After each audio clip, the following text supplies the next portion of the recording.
Hello and welcome to another live windsurfing coaching. Good morning, Greg. You are on it, on it, on it, on it. How are you doing? How's your body feeling? Did you sail? How are your injuries healing up? And for everyone else, did you sail? How's it going? Hey, Hans. I sailed this week. We had some fun conditions, and then the waves sort of dropped off, and the wind was a little bit strange towards the end of the week, but we had some good sailing towards the start of the week, and I have a little bit of footage from that, but I don't know where it is, so I won't go through it. Hey, Thomas. Hey, Dennis. Yeah, how's everyone doing? How's the week? Flat water session, hood and gloves, very cold, just jibes and tacks, trying not to fall. Yep, that's great training though, and that will get you set up for your next wave session too. When you have the opportunity to do some flat water training for tacks and jibes, that will prepare you for your next wave session. And I really recommend that everyone do that. If you're not nailing your tacks, if you're not nailing your jibes, go out on those days and put in the work to get them. Hey, Matt. Cool. Good to hear you're sailing. Jorg, sorry to hear about the COVID. I hope you feel better. Samuel, good morning, good evening. Wave sailing in a few days, hopefully. Wind has found its way here. Nice. Thomas said he had a good session last Sunday. Nothing this weekend, but probably one session in the future windy week ahead. Hey, John. No sailing this week, just watching videos. What videos are you watching? What are your favorite windsurfing videos? Hey, Ragnar. I am not on my way to Cabo Verde yet. I leave tomorrow. I'm still in Hawaii, and I fly tomorrow, and I go to Hamburg, and then I fly from Hamburg to Cabo Verde. So it's a little bit of a journey, and I get there kind of the day before the event, a little bit. It's like the night before the day before. Yeah, but I'm looking forward to going to Cabo Verde. I haven't really been paying attention to the forecast. It's still a bit far away, so we'll see. The forecast can change. It's a bit far away for the forecast. Hey, Dom, Mark, Trules. Cool. Looks like we've got a good crew here. So let's dive into the Facebook group. Wing on the snowboard. That sounds fun. All right, let's dive into the Facebook group. Let me just refresh my page and get into it. We've got some good questions coming up, and then I'm going to go pack my bags. Tavi, you've got to give Facebook permission so that I can see you. I can see you just because I loaded the Facebook group. All right. I'm going to share the screen. Let's just get into the coaching. Just get into it. You guys know how it works. Feel free to ask any questions you want at any time.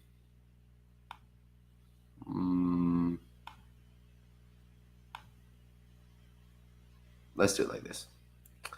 All right. So I posted this. If you've never posted in the group, what's your biggest struggle with windsurfing? What do you wish you could learn/do? So couple reasons that I posted this. One is that we have a lot of great discussions that go on in the group, but those discussions are a minority of the people in the group. Now we've got 3.3 thousand members, and we maybe have a couple hundred people that are active in the discussions, and far fewer than that who are actually making posts. And so I'd love to see everyone else get involved if they feel comfortable to. And I want to make sure that they do feel comfortable posting if they want to. So please, you're really welcome to post. I love having any kind of question, any kind of discussion. And if you are worrying that your question is too special or too basic or too complicated, trust me, it's not. So you can really post any kind of question, and I really encourage that. I want to make sure everyone is comfortable asking questions, posting in the group. We got some great comments here. Let's go through some of them. Tacking is a big one. And it's interesting because, as Ian says, glad it's not just me. I think a lot of people don't realize how big of an issue tacking is for so many people. So it's really cool to see this. And it's also a good reminder to me to do more tack stuff. We've done a lot on tacking, but I guess not enough. We can just keep doing it. Yeah. So this is cool to see. Tacks and loops were my biggest takeaway from all of this. A few different things. Balancing work and windsurfing, like Mike says, or Mark talks about fear of waves. A lot of really interesting things. So if you posted on this thread and you want to turn your post into a more of a conversation, you can, or turn your comment into more of a conversation, you can make it a post if you want. Or if you didn't post on this thread, but you have an idea, you can make a post in the group. I'm going to go through this stuff, and like my biggest takeaway from this is tacks and forward loops. But there's a few other interesting things, like fear of the waves, reading the waves, like Mikkel says. So yeah, this is really interesting for me to read, but also I really love to see people getting out of their comfort zone, seeing some new names, people who haven't posted so much.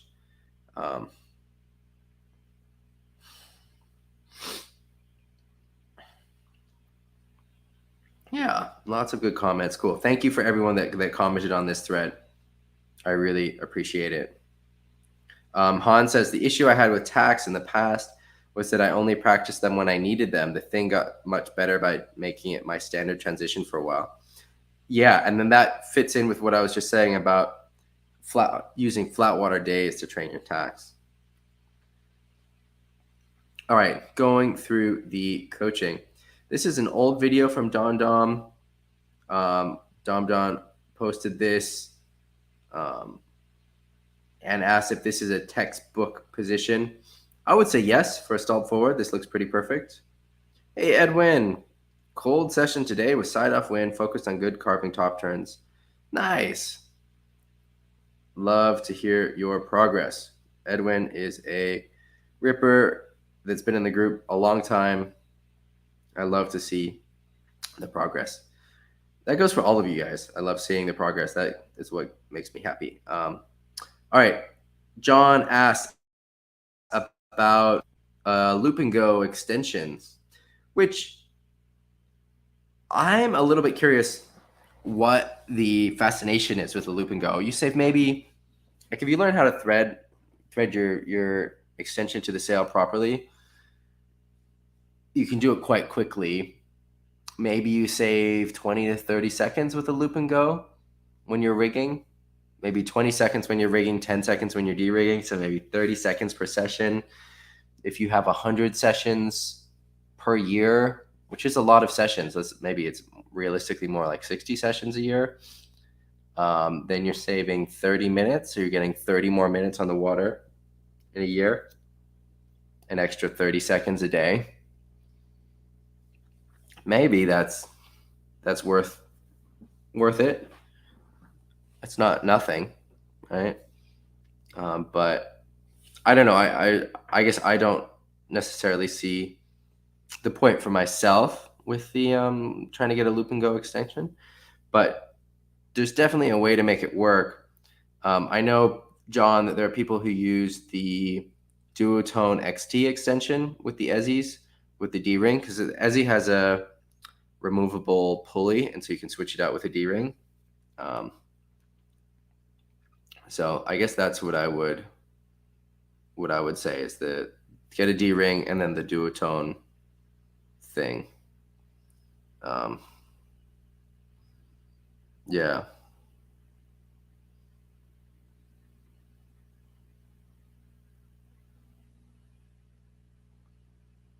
Yeah. All right. Anyway, moving on. We have a question from Facebook. Have a new tri-fin, but don't have speed in off. What's the problem with the thing? Board 92 liter fins, 18 and 12, and test the board with 5 meter and 20 knots. My weight is 70 kilos. So if you're 70 kilos in 20 knots, that is a lot of board for you. That is a lot of board. So I would say that you want, like, that's a big board. Like, I weigh 90 kilos and my big board is a 92. I'm often on an 88. So that is a big board. Just be aware of that. And these are also big fins. So I would probably recommend going 17 and 10 or 18 and 10, 12 side fins. Yeah, I would probably change the fin. So you're having problems with speed in off, which I don't know what that means in off. Can you clarify a bit more, Facebook user? Is that the speed in the wave rides or speed when you're just going straight? Because those are two different kinds of speed, and how you set up the board will affect those differently. So if it's about going straight, I would maybe keep the 18, but reduce the 12s, and you'll reduce the amount of drag from the fins. So maybe go to 10s. And then if it's about speed in the turns, might be because the board is so big, but I would still change the fins a bit and go to 10s on the sides and 18 in the rear, 17 in the rear, something like that. But just be aware that this is a very big board for your weight, which isn't bad. You know, having a good floater board like this is really good, but it's big. So let me know about the speed, whether it's speed like going straight or speed in the turns, and then we can figure this out. All right, got a question. Does the Cyclops make it easier to rig the same way each time? The Cyclops is an extension, is that right? I'm not really sure because I don't use it. So if you guys have experience with the Cyclops, let us know in the chat. Thomas says, people often have some difficulties to go for the loop and go with the rope on the extension. Samuel's saying, maybe move the fins back. So Facebook user is saying that the speed issue is in the turns. Yeah, that's a tough one without necessarily seeing the footage or seeing what's going on. But that is a big board. That is a big board. So it's going to be hard to get it on the rail with your body weight. You need to get it on the rail in order to keep the speed to accelerate in the turns. So in order to help there, you want to make sure that your setup is in the right place. And so you want to make sure that your foot straps, which this is a little bit counterintuitive and might be an issue with sailing straight, but you want to make sure that you're far enough back on the board so that you can get it on the rail, which then will help the board to go quicker in the turns. But that also might slow it down and bog it a little bit when you're going straight. It also might just be a slower board than what you're used to. Just because a board is bigger doesn't mean that it's going to go quicker. So a board with more rocker, even if it's bigger, is going to go slower than what you're used to. And sometimes you have, like in the production board lineups, you have the smaller boards have a straighter rocker, and they can be turned more on the outline. And because they're smaller boards, they can be turned more easily. Whereas the bigger boards have more rocker to make them easier to turn because the bigger board is inherently harder to turn, but which that makes the board then slower. So that might be the issue that you're facing. But in the turns, you want to really make sure you're able to get the board on the rail. And so that means moving your straps back, maybe moving your mast track back, which isn't going to help for your straight line speed. In fact, it might hurt it, but it might help with your speed on the wave. So you can keep asking us about that, but I'm going to move on. Mark says, "Hi guys, sometimes I see a bigger swell coming and want to follow it all the way into the point where it breaks, but I find it hard to match my speed to the swell. What's your strategy in situations like this? Do you ride in front of the swell in the same direction or at an angle? What do you use for slowing down? Sheeting out or putting more weight on the tail of the board? How do you accelerate? By pumping or using the slope of the swell?" This is a good question. It depends, Mark, a lot on the kind of conditions you're sailing. So as Tomas points out, it's pretty different if it's side shore, onshore, offshore. So in Hokipa, one of the things that's really difficult is just staying with the swell. And what I'm trying to do is really stay in the wavelets of the bigger wave to help keep some speed just so I can stay on the bigger swell. And it's very common at Hokipa that you can't stay on the swell and you're trying to stay on it, and you can't. So then you have to go off the back and get the one behind if there isn't someone already on the one behind. In onshore conditions, sometimes it can feel like you need to slow down a bit. And in those cases, I like to kind of just sheet out and just kind of stand up straight, and I'm just chilling and letting the swell push me along. But this is really good to be aware of, because by being aware of all of these things, it sets you up to be on the right wave and in the right place. So this is a really good place to be where you're asking these questions. I want to hear other people's comments because, like we said, this depends a lot on the kind of conditions that you're in. And so I want to hear you guys who all sail all kinds of different conditions. What are your strategies for doing this? Are you catching the waves downwind, so then when it's onshore, you've got to like really boogie upwind to get in place, or what are you doing? I want to hear it. So post that in the comments to Mark's question. I'll bump it to the top. I'll say.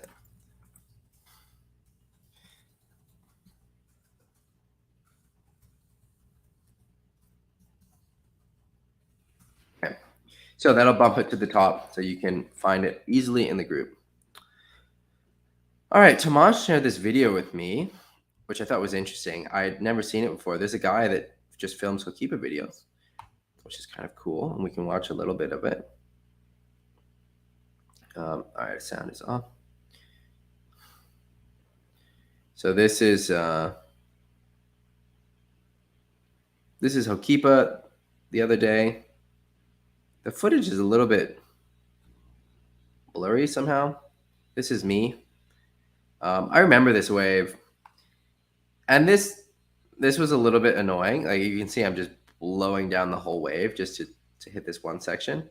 But what happened was I just couldn't see an area where I wanted to bottom turn. And so as you can kind of see on the wave in front, that there was quite a bit of chop going on at that time on that day, right? You can see the chop in that wave in front of me. And you can also see the chop through my board. So you can see that I'm kind of, the board not really sitting flat in the water. You can see how it's hitting all this chop. And so I'm just looking for somewhere where I can bottom turn, some smooth water. And then I finally find a little section down at the end of the wave to punt that area. But I think it's a good exercise to race down a wave like this, and just try to pick up some speed, try to stay on the face of the speed, pay attention to what's going on. It's a good exercise to do. And you can do it not just in down the line conditions, but also in onshore conditions. And it's even better exercise in onshore conditions. This is something we've talked about in the coaching before, where you're really sheeted out, you're low in the knees, and just traveling down the line, trying to pick up speed, going just straight down the line in onshore, side onshore conditions. It's good. It's a good exercise to do everywhere. It's easier to do when the wind is offshore, which makes it a better exercise when the wind is onshore. This is Morgan for a turn to a little aerial. Here's a priority conflict between, this is Paul from Fishbowl Diaries. Oops. Oh, that was me again. So as I've talked about before, I'm really trying to get a lot of turns on the wave at Hokipa. So there, under the lip hit, come up, stay on my rail to complete the turn. But then like this one, I'm hitting the section, but then I'm really thinking about what's coming next. So instead of completing that turn back, I do like more of a floater so that I can get to the next section. And the guy cuts off the video here, but actually I get even another turn in on this wave. So then come off that section with speed, cart back to cut back, and then actually I got a turn as well on this section. I was happy with that wave, fitting in those turns. And the other thing I'm trying to do, and this is the last thing I'll say, and then we'll just move on, is really trying to keep a lot of speed. So make sure I'm coming out of my maneuvers with speed. I don't want to be stopped ever. I want to be flying on the wave from turn to turn, and having that motion. So that's a big part of what I'm trying to do. Yeah, I think Punta Preta really lends itself to big aerials. There's Ricardo Campello. We'll see how the scoring is. In the past, Cowley was getting really, really high scores for the turns he was doing, and I think that's fair. Fair scoring. We'll see. I mean, I think for sure there will be big aerials. This is again Paul from Fishbowl Diaries. Here, this is Brazinho. I think he goes for a 360 here. Nice 360. This, I don't know who this is. Shauna on the beach. Here's Ricardo again. Tweak there, but can't pull it out. Here's Brazinho again. Oops, I missed his first turn. So Brazinho is testing a lot of boards.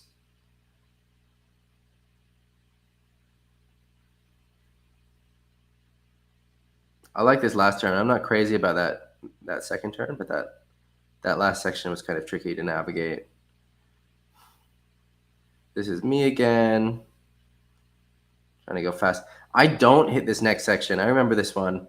And sometimes when you have whitewater waves, the wave gets kind of wobbly and weird. And I just remember thinking, it's just not worth it to hit that. It's a little bit weird. I've got the event coming out. I don't want to injure myself. So I just stayed away from that section. And generally, you want to avoid whitewater waves for that reason, because they do get a bit weird and wobbly. And two, or actually there's three reasons to avoid the whitewater waves. One is that. Two is that because there is the air in the water, you can lose your fins more easily. And three, they're just harder to read. Something about the light goes flat. Little air taka here. I don't know if he pulls that out. Ricardo almost going on the rocks. Or maybe he is going on the rocks. I don't know. Here's, I don't know who that is. There's Ricardo again.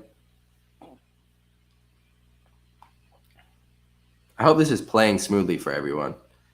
Should have asked that first. It's another priority issue. Oh, that was something I was doing. So again, I'm looking for a smooth place to bottom turn, and I want to have some clean rails, keep some speed, and really come out of the turn with speed. So I generally don't like sliding in my turns. So like in my cutbacks, I don't like to slide too much. Like this one, there is a bit of slide where my fins release. But it still felt good. I like it because I'm able to come out with speed. And so that's what I'm looking for when I'm judging my turns, and I guess other people's turns as well, is coming out of them with speed. So just watch this one more time, just to sort of give that example. This fins come out, but the speed remains, so I'm able to come out into the next move. And maybe we have another example. So like here, you can see, which Ricardo's an amazing sailor, so nothing against him, but you can see that he kind of stops at the end of the turn. So he does the turn, and then he stops, and then he comes down to the next thing, does the turn, and then again he stops, and then he comes to the next thing. And that's what I'm trying to avoid in my writing.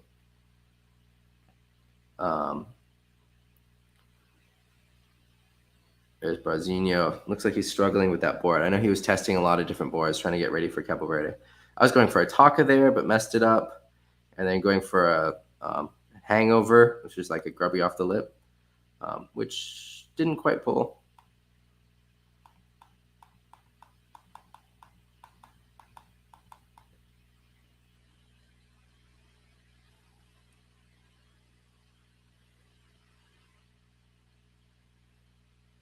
Yeah, that wave, you can see, just didn't offer what Brazinho wanted.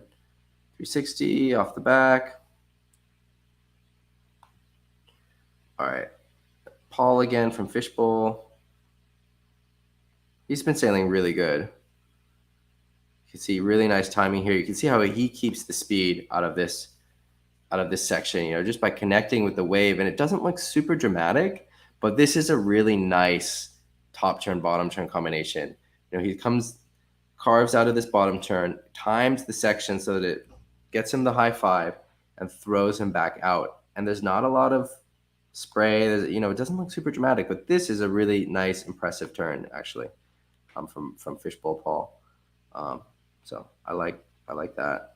Bounces a little bit in the bottom turn, but looks good. Here's Ricardo again. Staying high on the wave to keep speed. Is he going to get something? Nope. The wave closes out. Brazinho, bounces in the bottom turn. See, even the best bounce in the bottom turns. Then this is Paul, who used to do the coaching with me, going for an aerial. There's another wave from him, I think, at the end of this that I was quite happy to see. We'll just watch that, then move on to the next question.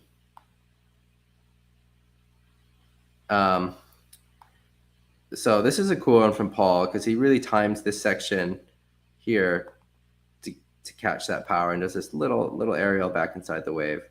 So I was happy to see that from him. All right, moving on. So Bart asks, how do you keep the speed when you make the turn, getting the high five?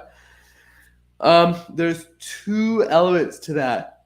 One is the high five and staying connected with the wave, but two is staying on the rail and driving the rail into the turn rather than sliding. So a lot of times when you stop in the turn, it's because instead of driving and carving, you slide and lose the connection with the wave. Hey, David.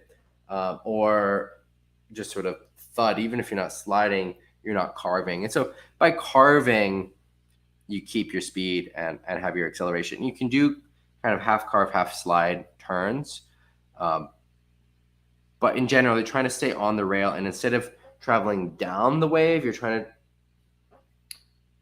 So let me think about the terminology here, because I was going to say, I don't want it to be confusing. So if this is your wave and you're doing the cutback, you don't want to think about traveling across the wave. You want to think about traveling to the bottom of the wave. And that will help you keep your speed. So rather than thinking about going across the wave, you're coming down to the bottom of the wave. Does that make sense? All right.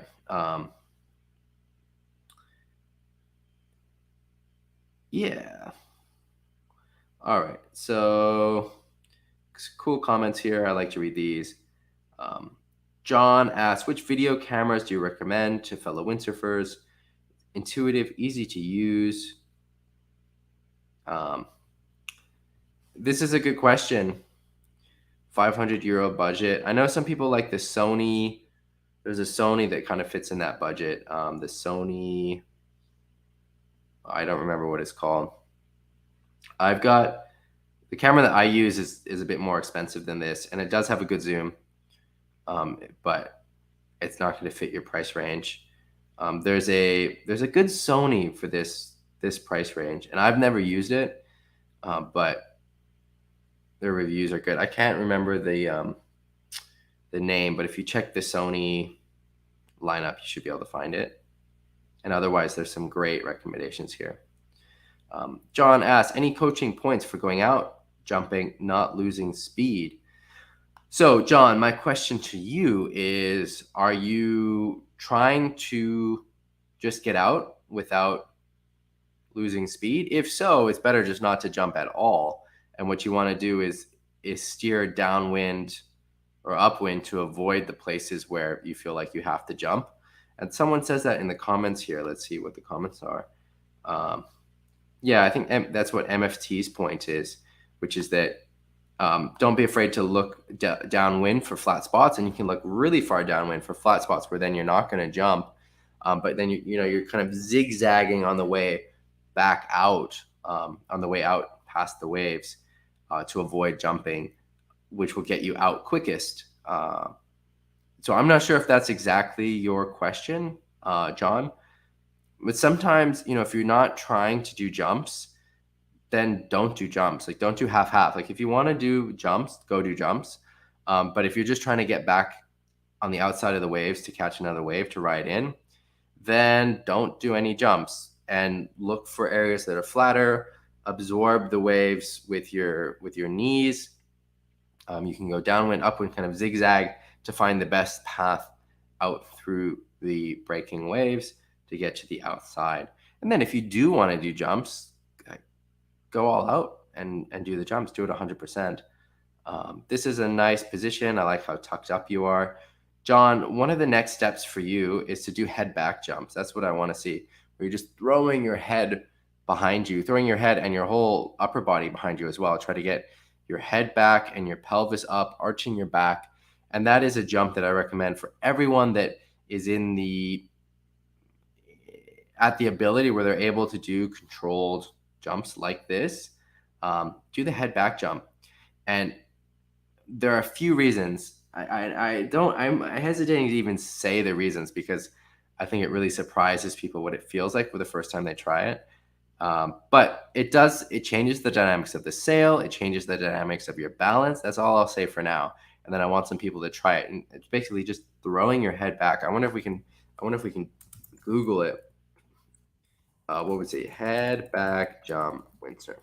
Do we find something?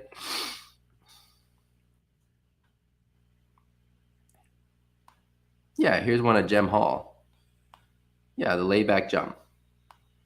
So this is what I want you to do. We might even have an instructional how-to from Gem Hall. So do this. And really, if you can do controlled jumps, you're ready for this. Throwing the head back. So what does Gem say? So Gem says, throw your hips at the sail, unhook, throw your head back, keep your arms straight, try to look at the beach. It's a pretty cool feeling, and it's gonna feel way different than you think. So this is interesting. I'm gonna copy this and put this on this thing.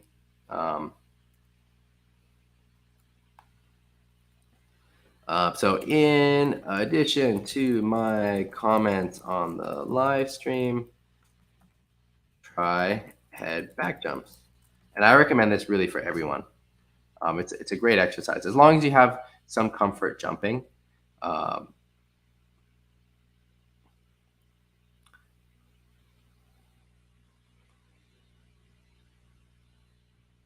Yeah. So, but ideally, if you're just trying to get outside, then don't jump. Right? You don't want to be jumping if you're just trying to get outside. All right. Next up, question from Trules. This is a great question. I love it. Good tips a couple weeks back on getting low before you go and staying low throughout the ride. I've gotten to test it with huge success. Right on, Trules. I'm stoked to hear it. Happy to hear it. I think you're in the chat. Cool. Right on, right on. All right. So now we're moving on to the next step. Now that you're getting low and you're comfortable getting low and you're turning with more power and control, and it feels like there's less weight on the board, sometimes your knees hitting the water. All right. And we look at this picture, you can see you've got this positioning with your knee. So what we want to do, and your positioning is fine.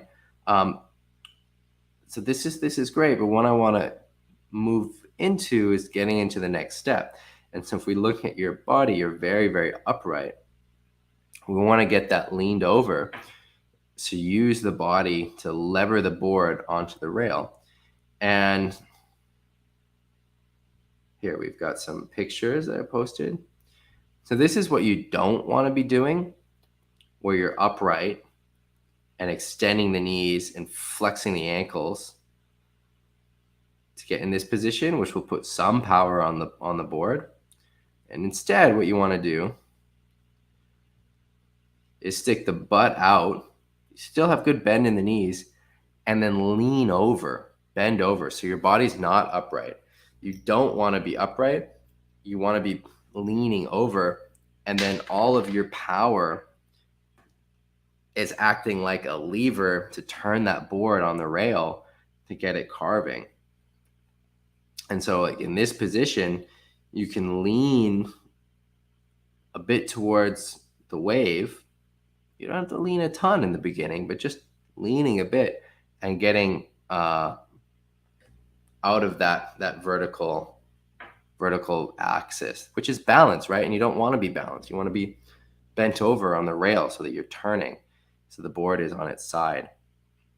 One thing that can help with this as well, but I don't want to give you too many things to think about, Truls, is turning your hips into the turn. So this is another big concept that we talk about in the group. So right now, if you look at your hips, they're pointing near the nose of the board. You can think about pointing them towards the wave, putting your ass to the beach. There's a few different ways to think about it, but getting those hips turned will also help you get out of this position.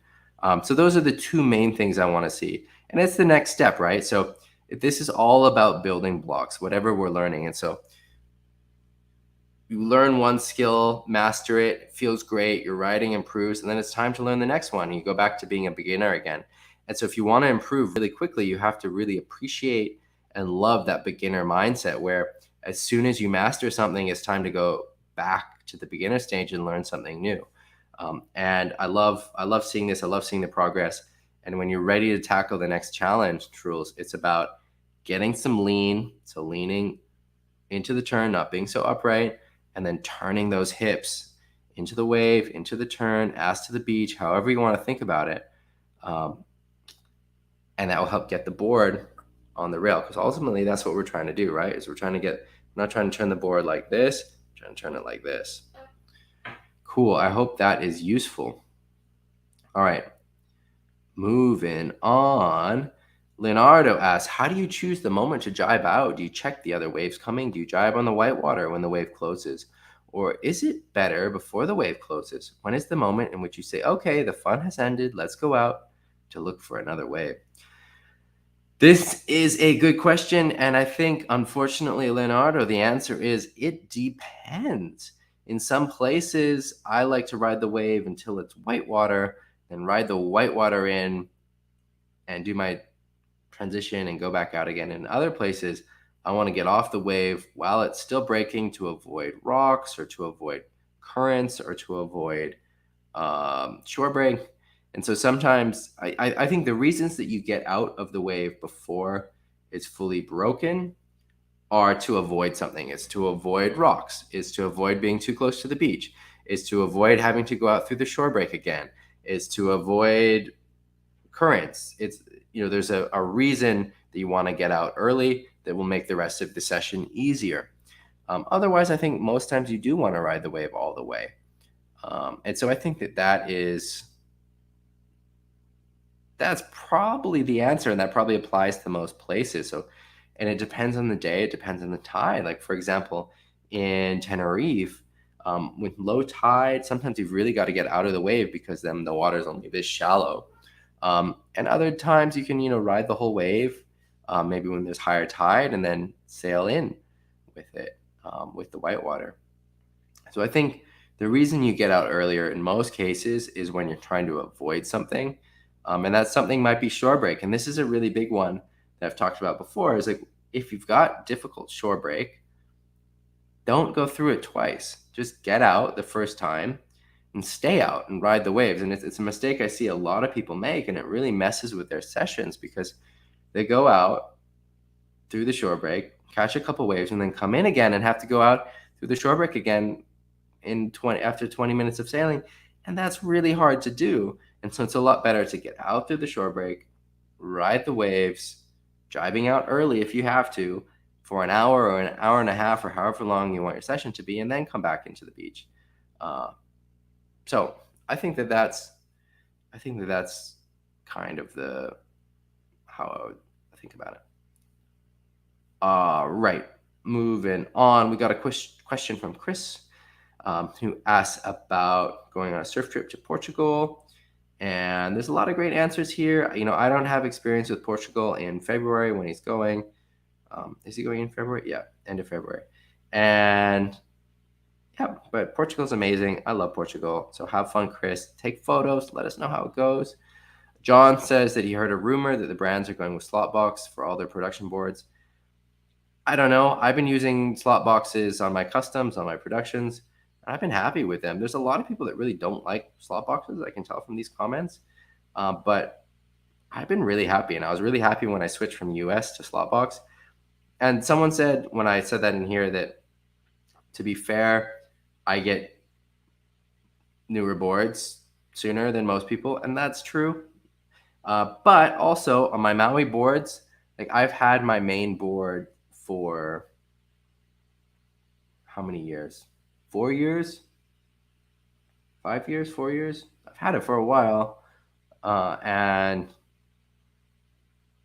I've been really happy with it. And it's got a slot box, and they've lasted a long time. I think that the K4 fins are probably better with the slot box because they're a bit softer, whereas maybe with the hard bases, you can, rather than the screw going into the fin, you can either break the thread or break the box of the slot box because if you screw it too tight.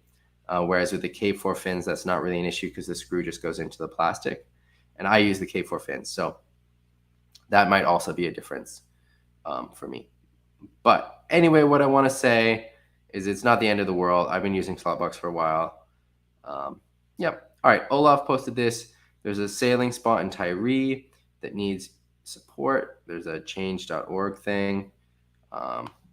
So, yeah, that. And then John, again, posted some advice about flying to El Medano. I think there's some useful stuff in this post if you're flying. He borrowed a double board bag, some pipe insulation. Took 4 sails, no bags. Weighed around 28, 29 kilos. Let the equipment dry. Yep. Sounds solid. Sounds good.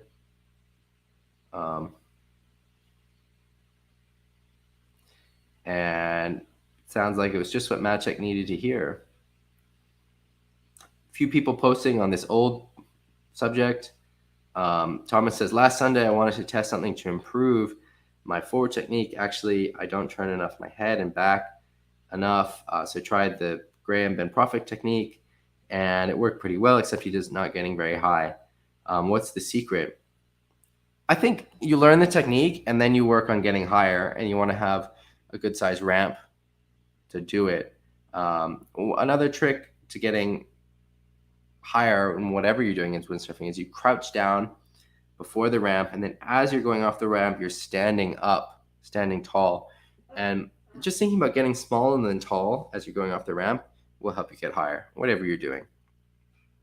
You don't have to overthink it too much. Albert says, I feel that customized, tailor-made coaching is needed when learning a move. People make mistakes that need to be fixed. Some mistakes are common, but many depend on specific person. Yep, I would say that that's probably true. So Albert, get some footage and post in the group. We are happy to offer tailored coaching to anyone who posts in the group and the live stream. Cool. I think we're caught up. I think that's everything. These are all old posts that people have been commenting on, so they pop up. So that was a quick one, which is fine because I've got to start getting all my bags packed for Cabo Verde.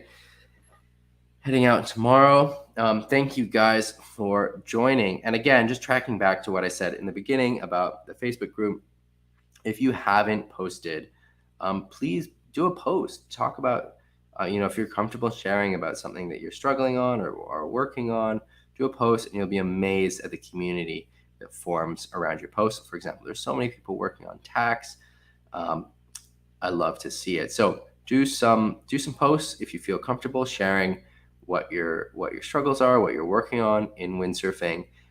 If you have a friend in the group who hasn't posted, maybe encourage them to do a post as well, because I really love to see some new names, new topics, and expand our community beyond the voices that we're used to hearing, which I don't want to stop. So I want you guys to all keep talking. How much gear am I taking to Cabo Verde? I see Edwin and Tomas asking this question. I'm going to take a 4.2. Well, actually, I'm not sure about the 4.2, but I think I'll take the 4.2 just in case it's super windy. 4.2, 4.5, probably 2 4.7s, 2 5.0s, and I might not bring a 5.2. Normally, I would bring a 5.2, but I might just bring 2 5.5s.